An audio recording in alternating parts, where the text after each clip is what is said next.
Well, welcome to the Business Spotlight series. My name is Tanner O'Brien. I'm a senior partner here at Action Coach in Central Texas.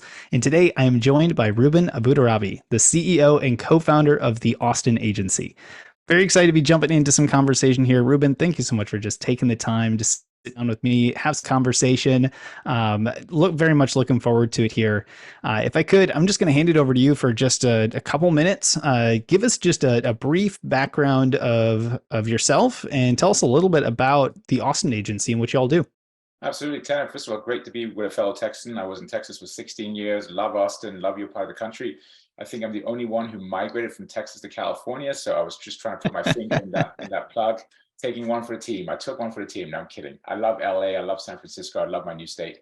Yeah, no, I'm pretty much the funkiest looking Norwegian you'll ever bump into. Mom's Norwegian. Grew up in Western Norway. Speak the language fluent. Still go back every now and then just to make sure that I'm still, relevant. But I came to the United States to go to school, never left, ended up in corporate America, spent over a decade in corporate America, and then ventured out on my own. And I'd love to tell you that I had a big grand strategy, but 2008, 2009 was pretty pivotal. When that storm hit, it was kind of like the storm of the century hit. It affected the business I was a part of. And so I had to start over. And that was a lesson in humility and grit and determination. And that led to the Austin Agency. But it wasn't a big grand plan, at least it wasn't mine. What happened was I was just one little company after another came to me and said, hey, we're in tech. We know you've got a strong sales and business development background. Can you help us break into the Fortune 2000? So if you think of me like a Hollywood agent, I was like a Hollywood agent, and my job was to get my clients in front of the right producer for the right movie and the right conversation. And I did it. And ended up teaming with a business partner with a great 4-year run. And then we did another pivot. I bought him out. We left amicably as still good friends. And we turned it from being a representation model of getting these brilliant technology companies into the biggest companies in the world at the director or VP level into more of a creative growth lab. I actually switched focus. So I wasn't so much interested in the Davids anymore. I wanted to talk to the Goliaths because I was seeing, wait a minute, you guys have smart people, lots of resources, but you have some really dangerous blind spots and you tend to move very slow because of bureaucracy. And there are a lot of folks out there with a lot of great ideas in your company who can see the play. They can see the market opportunity. They just can't get there quickly enough. And it's incredibly frustrating. So I tell people, these large organizations, you have billions stuck in bias and bureaucracy. You have billions of dollars of growth and innovation stuck in bias and bureaucracy, and you should bet more on your own people. So the Austin Agency is a creative growth lab. And we have two main services. One's called Disruption as a Service. And that's where we help you with your big idea, right? Because we touch so many different businesses and so many different industries, we're really good at looking and connecting dots hidden in plain sight. That's the big idea. We all know idea is just an idea until you can execute it. And we have something called Disruption as a Skill Set, where we teach entrepreneurial competitiveness, Tanner, so that these corporate leaders can operate and innovate and grow at startup speed using their enterprise resources. And so we guarantee that our playbook will accelerate any high-profile growth or innovation initiative by 1 to 4 quarters. So that's us in a nutshell. Did I do it justice? I believe so. That's absolutely fantastic, and I imagine I've got 100 questions I could ask, but maybe if we could, is there a couple examples that you can provide of just to really paint the picture of what this looks like when you're working with a client and kind of working through some of those services? Help us understand and kind of paint that picture visually for what that looks like for the audience that is starting to understand what y'all do. Absolutely. So we had a Fortune 100 company. They came to us. They said, we got a legacy solution. Do we want to invest more money and resources into it, or is it time to put it to rest and invest in a new series of solutions and strategies and whatnot? And over the course of 6 weeks or less than 40 days, we took them from zero to hero. We tested the concept. We put them in front of decision makers in their target market. Again, that's the Hollywood side of the model. Like, who do you want to talk to? Great, we'll go find them. We do like a Shark Tank, if you know that show. Mm-hmm. And in back-to-back sessions, we rock them, shock them, and pop them, man. I mean, they pitch one decision maker after another. They get instant feedback, instant scoring, anonymous feedback. They get to pivot. They get feedback from a cross-functional team. They get feedback from their peers. If you want to have an audience of 500 members watching this exercise and scoring it and giving feedback of their own internally, it's the ultimate outside in, inside out 360 view of the marketplace. that you just can't get from reading a report. I mean, this is real. Mm. This is not dress rehearsal. This is opening night. You're in front of decision makers. You're pitching a concept. You're getting feedback. You're getting scoring. Then we collect anonymous feedback. And let me tell you, you always get great stuff in anonymous feedback. They're held back. Once they know it's anonymous, they'll give you some more. So if you're looking to grow or innovate or pivot, very few things can even come close to the type of experience that we can give you in a safe environment. In a safe Mm. environment, you don't have to bet your future. You don't have to bet huge budgets. You don't have to bet your career. You can test, innovate, pivot at that type of startup speed, right, in 4 to 6 weeks. And we were told by a company, a Fortune 100 company, look, well, we're taking us a year internally. You guys help us do in less than 60 days. So imagine being a senior manager or a director or a VP, and you've got ambitions. You want to prove a concept. You want to move faster, and you have access to this creative growth lab where you can come and test ideas. We'll give you our feedback. Heck, I run a podcast of my own called Courageous Decisions. We'll bring in some of the top VP and C-level executives in the country to also take a look at what you're working on, obviously confidentially, and give you feedback. It's an amazing opportunity to unleash a level of creativity and growth that these big organizations very seldom get to experience. Not to mention fun.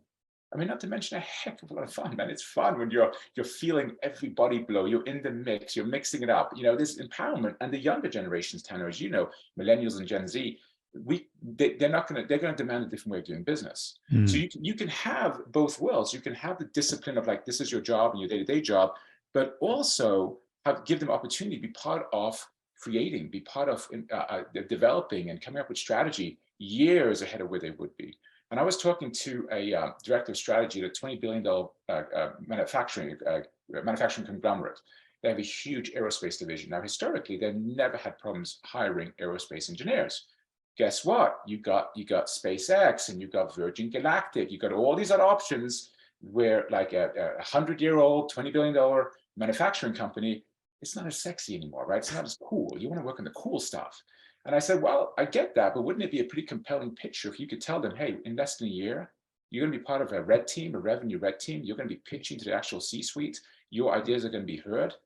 I'm not guaranteeing that they would sign with you, but I think you look a lot more compelling than you would have. So Mm. we believe, especially now when budgets are being cut and people have to do less with more, bet on your own internal people. There's a time and place for consultants. Don't get me wrong. There are brilliant consultants and brilliant minds out there. Tap into that by all means. But the brilliance you have internally is important, right? Yeah. Especially at the senior manager or director level. Because Tanner, that's like being a major or a colonel in the military. They can look up, they have visibility up, they got visibility down, they know how to execute, they know how to get it done, and this gives them an opportunity to be part of shaping solutions. And I guarantee you, you'll be blown away. And so will they. Mm. Absolutely love that. It is so powerful. And I'm curious as you developed this over, the last, let's see, be what, 12, 13, 14 years, something like that, since, 2008-ish, getting this all kicked off. Process of building kind of the framework that y'all work with clients on. Was that how did that come about? How did the creation of how the business service looks today come about from where you started, all those years ago? It's evolutionary. It was just evolutionary. It started off as being like we were hunters. We were great hunters. We knew we could find relationships for our clients. We were actually pioneers in that space. It's funny because every single day now I get 3 to 5 emails from people saying, do you need lead gen? Do you need this? We were there 10, 12, 13, 14 years ago. So we were pioneers in that space, had a lot of fun with that model, but then decided we wanted to keep growing and evolving. So that was the first iteration. And then the next iteration became the Creative Growth Lab. That's been evolving, right? You listen to your clients. We eat our own dog food, right? We try stuff, we test stuff. Everything we do, we test on ourselves first. How does this work? Does it really work well? What would we do differently? So we run these exercises on ourselves before we take them to market. So this trial and error, being willing to endure some pain, some patience, and a whole bunch of victories and a whole bunch of fun. Then you build allies in the space, right? You want people who believe in you and are willing to refer you. And you always want to refer business, right? I mean, that's the best business. Referred business is the best business. You walk in with preferential treatment, right? And you have respect and credibility in the outset. Because people do business with people they trust and like. Now you refer it in. So that's the kind of business we love. But we're also going cold. We get that. So for us, it's an interesting place to be because as the marketplace gets darker, and we've seen a lot of shocks, and I don't think these are the last ones, unfortunately. I'm a student of history, and I'm looking at the world very similar to the 1920s, 1930s. We're seeing a lot of the same type of geopolitical pressures building Mm. out there. And I'm hoping, obviously, it doesn't get to that extreme. We don't want the 1940s. Let's just avoid that, shall we? But the 1920s, there's a lot more shocks that are going to be hitting the system. And that's going to be the norm for the next 15 to 20 years. Mm. So how do we arm people and give them skill sets? Because you're saying, hey, I have to do less with more. I mean, more with less, right? I wasn't laid off. Now I got to do a job and a half or two jobs. But you haven't given me new skills and new ways of doing that. So we're seeing that culture is suffering, morale is suffering, people's energy levels are down. Well, let's reinvigorate that. Let's give them new tools and new experiences. And nothing beats an experience. Nothing. You can read a report, but you have an experience. It becomes intuitive, right? And I had a leader tell me, he said he used to work for Dell. And at one point he reported to Michael Dell. This was a big time boss. He had like a $10 billion P&L. And he said, Reuben, if I could walk into a meeting with Michael, and I could have played a 3-minute clip from one of your sessions about, let's say, a company like HP, gold, just gold, right? I mean, that's just money. So you also can build consensus internally a lot faster to get things that you want to get done quickly. So it's all in the above, man. We just keep on evolving ourselves. Life is ever changing. We're ever changing. I'm ever changing. So that's my ethos. That's phenomenal. So I want to take it back to that transition of, going from corporate world to branching out, having your own business. What was that transition like for you? It sounded like it was partially out of necessity that it kind of came about. But was there, fear? Was there excitement? Take me through kind of what that looked like in making that transition to, becoming a business owner, and into the point of where you are today. Well, it's a journey in radical responsibility, right? Because I mean, the buck ends with you 100%. You're 100% responsible for everything that happens to you, even if you didn't cause it. So you still have to deal with it and then take appropriate action. So yeah, it is exciting. The pressure is real. I was wired for pressure. It's just interesting. I mean, if this was Bed Bath and Beyond, since that's a top of company in today's news, I mean, they put me in the old Beyond department, and that's where they would have me if I was an employee for that organization. So I have a high risk tolerance. I didn't know that. I thought I was going to be a company and corporate guy for the rest of my career. And you never know. Maybe one day, we'll go back into a corporation, become an internal creative think tank. Who knows what will happen? But for now, for someone like me who loves to grow and evolve, and my mind is a hungry wolf, I have to feed it all the time with new information and experiences and insights. This is the perfect environment for me. And I remember when COVID hit, and the world was looking very uncertain. I remember thinking to myself, well, welcome to my world. High risk, high uncertainty, no visibility. Well, welcome to my world. This has been my world now for a number of years. You also have to be patient. It's not a linear, like you go work for a corporation, X amount of pay, X amount of bonus, X amount of compensation. It doesn't work that way in the entrepreneurial world. And even when you do have the winning years, often you reinvest in the business to keep going and keep growing and pursuing your own dreams. So it's all about, but I think if you want to go from corporate and you don't have a choice, right? If you have a choice and you want to go from corporate to your own endeavor, I think it's freedom. I think ultimately at the end of the day, it's freedom, but freedom comes with great responsibility. You have to have discipline and accountability and allies and peers and coaches.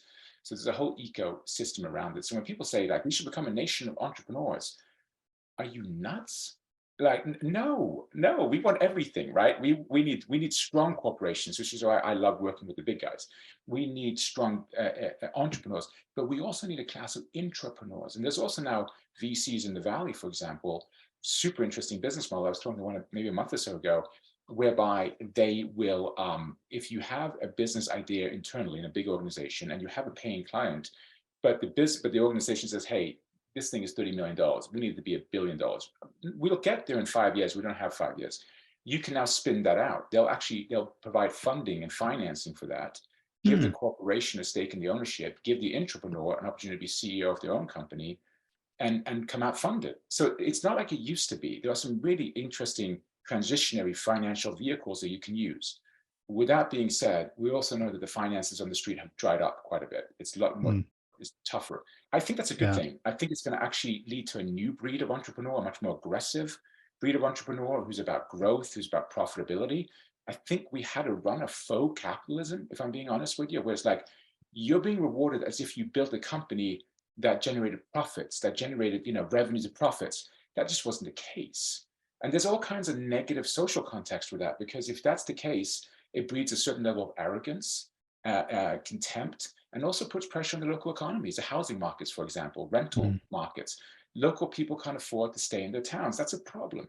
So let's go back to real capitalism, right? You take a risk, you take a huge risk, you create a lot of value for people out there. They reward you in return with value. You build a profitable business, you hire people, go buy that dream home, go buy that dream car, guilt-free, guilt-free.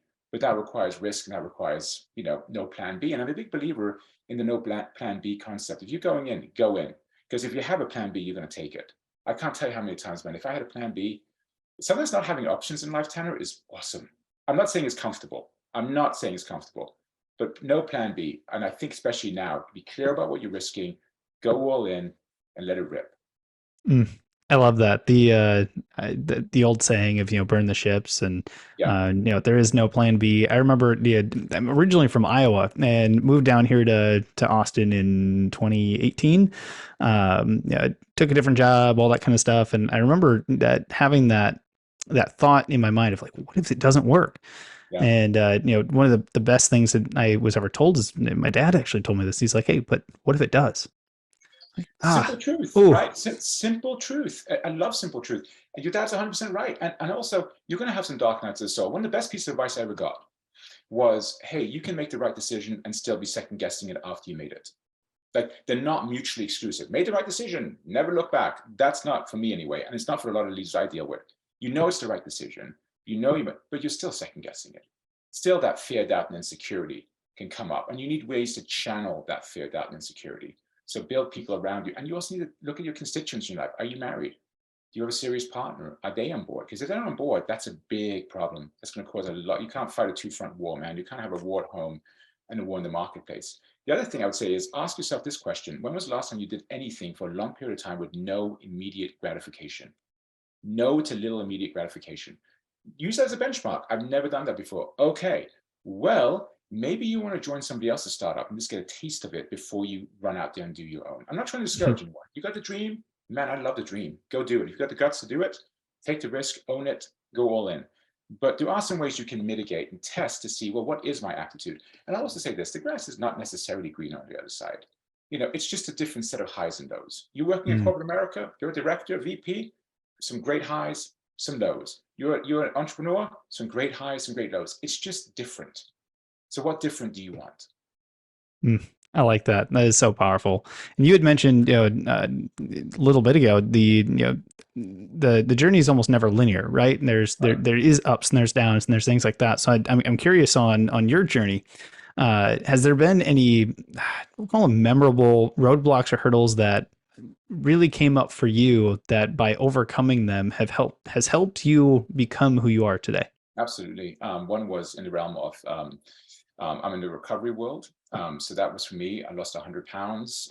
My life was just unmanageable at one point in time, and I had to go get help, had to humble myself and get help, change my life, change my definition of success, change my community, the people I surround myself with, raw honesty, character development, not perfection, but you have a sense of like, hey, am I on track, having people speak into your life? Huge. On the professional front, it was funny because we were going to get, it's one thing to get, told that you're going to win a contract from a big company. It's another thing to get approved as a vendor. That's a whole other beast, right? Yeah, no, we're going to do business for you. Oh, yeah, pop open the champagne. Wait, get approved as a vendor first. And they sent me, this Fortune 100 company sent me a list. I don't know how many questions. We didn't have most of the stuff. And at the time, the stuff that we did have didn't look all that great because we've been reinvesting like mad, right? But Mm, we always go full disclosure. We give everything we got and we let it rip. You make a decision. This is who we are. We're not hiding anything. And I got an email saying this is what we need. And I sent an email back saying, look, I get it. If this is an 18-month software development project, I get it. This is a 40-day sprint. Nope, no, Reuben, no exceptions. This is what we need. And I literally was an impasse. I did not know what to do. And I was kind of like, all right, God, you got mail because I don't know what to do with this. And 10 minutes later, kid you not, 10 or 10 minutes later, I get an email from my champion saying, don't worry about it. I'll take care of it. And we got 2 VPs to sign off on us as a vendor, and we were in. So, wow. you got to have some resilience, right? You just got to you're going to hit a lot of those, I don't know what to do next. But if you can calm it down and stick with it, usually some sort of solution will appear. That's powerful, which I think segues into. I always love to ask about keys to success, and if I could frame this up, I look at successes or the keys to success being kind of when you look at what you do consistently in life, in business, that you can look back on and say, I do these things, and because I do these things, I can be successful, and I know that I can be successful. When put in that context, what would you say are kind of your keys to success? A lot of this comes from other people, so I'm not going to take credit for it, but one of them is create value for other people. And how do you create value for other people? You increase their impact and influence. Just like we're doing today, you're increasing my impact and influence. Hopefully, I'm playing a small role in increasing your impact and influence, right? It's creating value for each other. So find out, how do I create value for somebody else? One of the most pragmatic things somebody told me, because I'm a social introvert, even though I've been a phone jockey for years, I've made over 100,000 cold calls in my career. It's like powered through it, got good at it actually, and the power of creating your own opportunities, amazing. But at my core, I've historically been a social introvert. And somebody said, I want you to do this. Every single time you walk in the room, you walk up and shake everybody's hand and introduce yourself. And it sounds so simple, Tanner. It changed my life. It just changed my life. All of a sudden, I'm the guy creating opportunity. I'm not seeing it coming into a room, waiting for it to show up, walking in, shaking their hand, looking them in the eye, having a conversation, showing genuine interest. And you don't have to go in with bated breath, man. You just go out and create value for others, and you'd be surprised how much value finds you.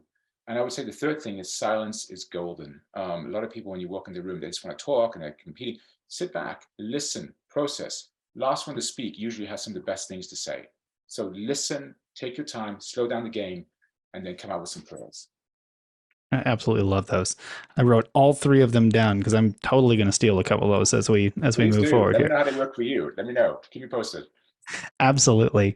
Well, Ruben, I want to be respectful of time. I appreciate the time that we've had here so far together here today. Before I always like to end on one specific question. So before I ask that question, for those that have really enjoyed this conversation, want to follow you, learn more about what you're up to, learn more about the Austin Agency and everything that you guys have going on, where can they go for more information or make some connections? Absolutely. Just shoot me an email, Reuben, Reuben, at theaustin.agency, Austin.agency. Reuben at theaustin.agency.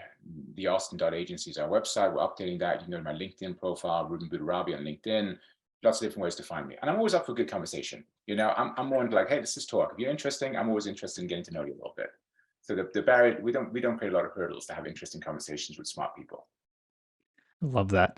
Beautiful. For those that are watching, as soon as we wrap up here today, make sure you go into the video description here below, click on the links, make sure you reach out and say hi to Ruben, connect with him here on LinkedIn, check out the website, everything there.